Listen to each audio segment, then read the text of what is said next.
¡Qué guapo! Venga Fitness, con su gimnasio y sus ejercicios.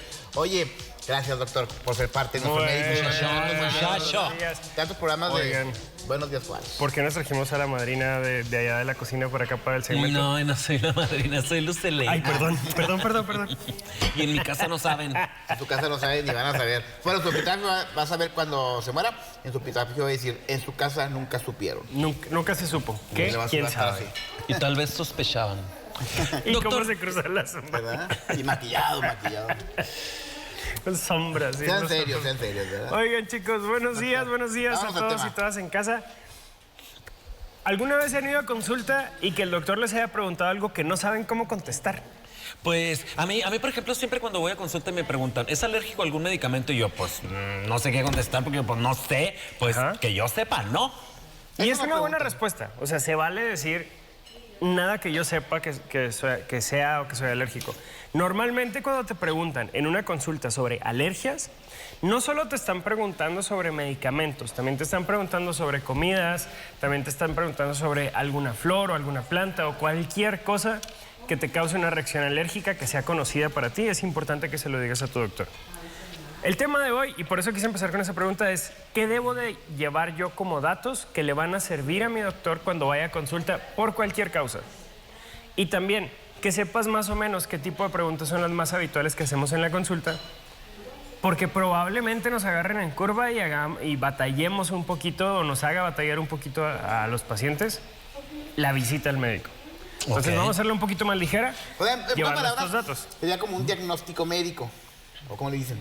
No, Para pues, establecer el diagnóstico necesitamos tener estos datos. datos, Claro, por sí, supuesto. Exacto, ¿Cómo? sí. Normalmente a esto que de lo que estamos platicando se llama historia clínica. Obviamente la historia clínica implica muchas más cosas como la exploración física, como el interrogatorio para ciertos sistemas, por ejemplo el cardiovascular o el aparato digestivo, cosas por el estilo. Entonces no nos vamos a ir tan profundo en eso ahorita, sino aclarar ciertas cosas que te van a ayudar cuando vayas a la consulta. Oiga, doctor, La alergia. antes de que nos Dígame. diga todos estos temas, que en los hospitales privados y públicos, imagino que ya hay un archivo del paciente, ¿no? Claro. Ujú. Y ahí se los llevan a las Pues enfermeras. sí, pero por ejemplo, yo te decía ahorita, doctor, que en mi caso que tomo anticoagulante, es importante que yo informe, ¿no?, a los médicos Sí. de estos medicamentos.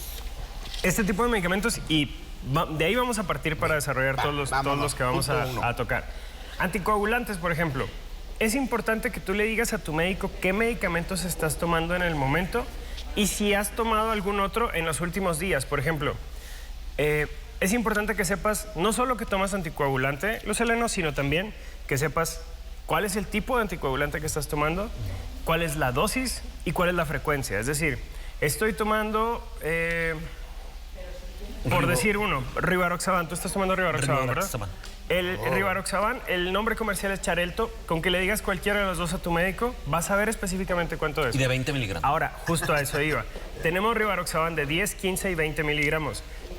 Estamos hablando de un medicamento específico. Obviamente las dosis cambian para todos los demás, pero 10, 15 y 20 miligramos. Es importante que le digas también a tu médico si estás tomando el de 10, el de 15 o el de 20. Ok.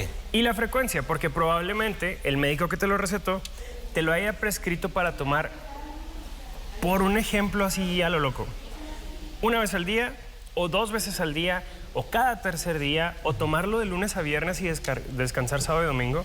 O sea, puede variar muchísimo. No es solo que lo tomes 1, 2 o 3 veces al día. Hay ocasiones en las que los días se alternan o que el horario cambia y es importante que tú lo tengas de preferencia anotado.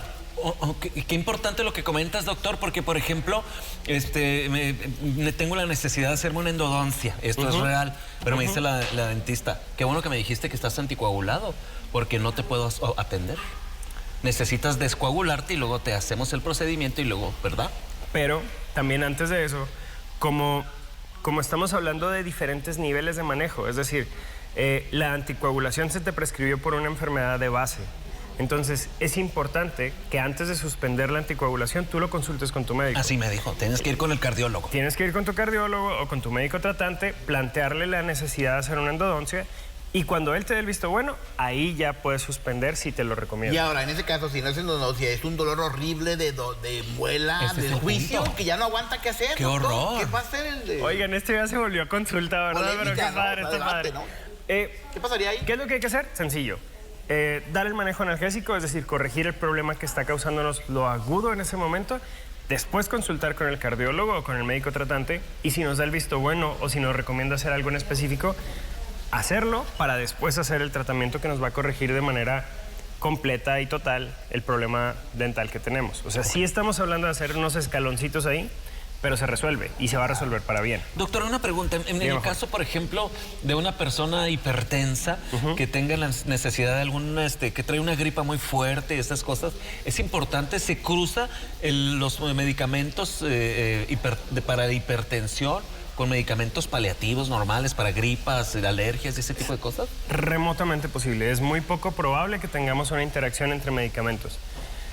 Obviamente existen y sabemos que existen y también tu médico va a saber cuál medicamento se puede o no se puede combinar con otro. Sin embargo, es muy poco probable, Luceleno, que el medicamento que estés tomando para la gripa o para el dolor de la muela vaya a interactuar con el medicamento que te estés tomando para diabetes o para hipertensión o cualquier padecimiento crónico degenerativo, Pero por así decirlo. es importante informarlo, ¿no? Siempre es importante. Entonces, ahí partimos con el primer punto. Hay que considerar siempre qué medicamentos estás tomando, qué dosis del medicamento estás tomando y qué frecuencia tienes.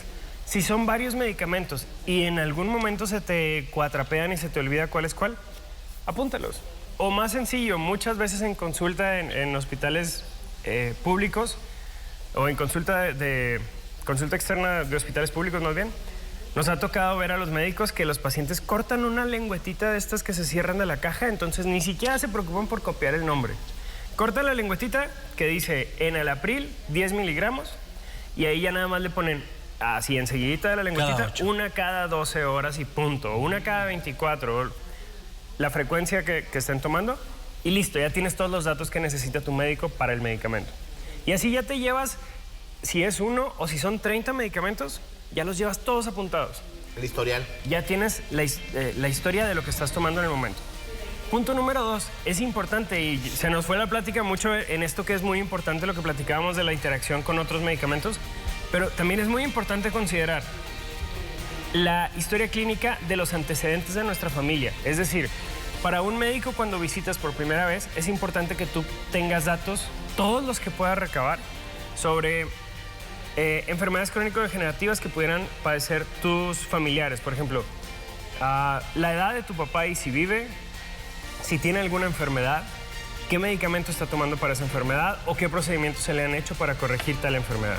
Ese tipo de cosas son muy importantes y lo ideal es que lo sepas para tus papás, para tus abuelos y para tus hermanos o hermanas.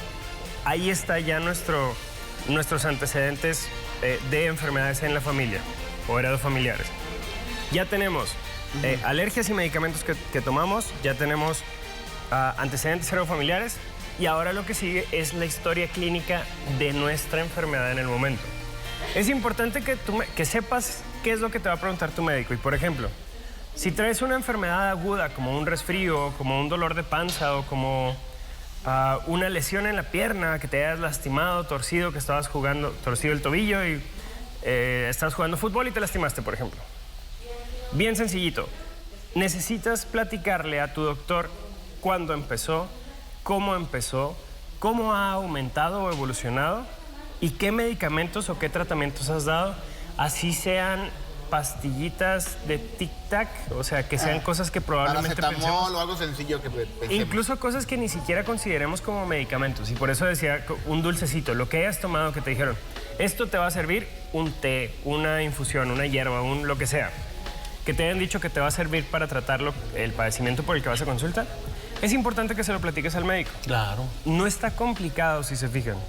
El médico siempre nos va a preguntar las mismas cosas.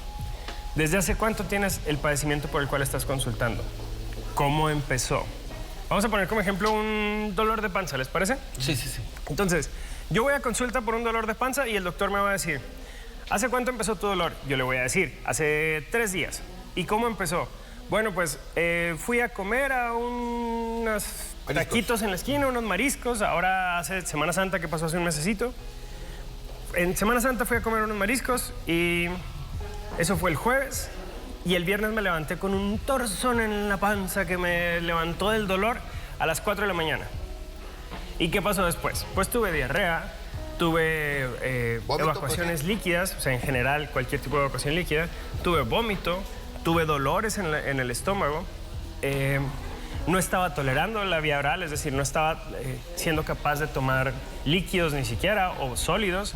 Ese tipo de cosas es cómo empezó y cómo se desarrolló. Después te va a preguntar, ¿qué has tomado? Y tú le vas a decir, me tomé pastillas para el dolor, me tomé pastillas para los cólicos, me tomé un tecito que me dio mi abuela. Después el doctor te va a preguntar si has hecho algo más aparte de los medicamentos. Ajá. Y tú le vas a platicar eso. Eso le va a ayudar al doctor junto con la exploración física para saber si es una diarrea aguda o crónica, o si es resistente a tal o cual medicamento, o si hace falta hacer algún estudio para diagnosticarla. Muy bien. Doctor, le queremos agradecer como siempre, que hasta uno se imagina, ¿verdad? Que también que explica. Sí, Qué bárbaro, es doctor Carlos Flores. Así que diagnóstico para un médico muy importante, pero sabiendo lo que traemos, que diabetes, que somos hipertensos o alérgicos a la penicilina, en fin. Gracias, Todo Doc. eso. Qué bárbaro. Gracias. Nos vemos la próxima semana. Vámonos a un corte comercial y regresamos con más de buenos. Yo no lenguas. puedo con el salbutamol. ¿Por qué no? Porque es más acelera. Viene la PRI. ¿De qué?